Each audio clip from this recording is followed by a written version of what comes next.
যে ঘটনাটা ঘটেছে মাইলের স্কুলে, এটা একটা অপ্রত্যাশিত অস্বাভাবিক একটা ঘটনা ঘটেছে।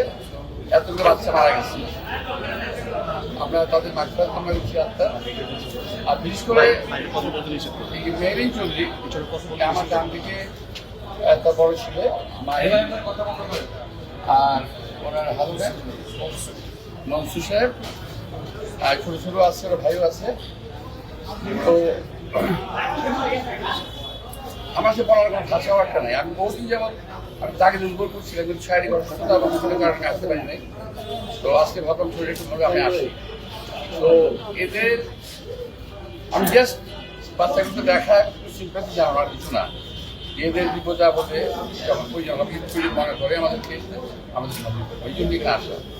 তবে একটা জিনিস বলবো, বাংলাদেশের ইতিহাসে যে কজন মহিষী মহিলার নাম লেখা হয়েছে কিংবা হবে, তার মধ্যে এই মেরিন চৌধুরীর নামটাও লেখা থাকবে এক সময়।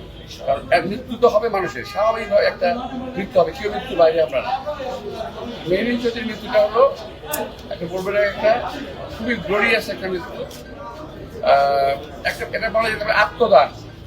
উনি বাচ্চাদের রক্ষার্থে আত্মদান করেছেন, উনি নিজেকে বিলে দিয়েছেন, নিজেকে আত্মাহুতি দিয়েছেন, নিজেকে দান করে দিয়েছেন বাচ্চাদের রক্ষার্থে। আমি তার প্রতি চিত্তে আমি মনে এবং মাথায় আমি তাকে শ্রদ্ধা জানাই।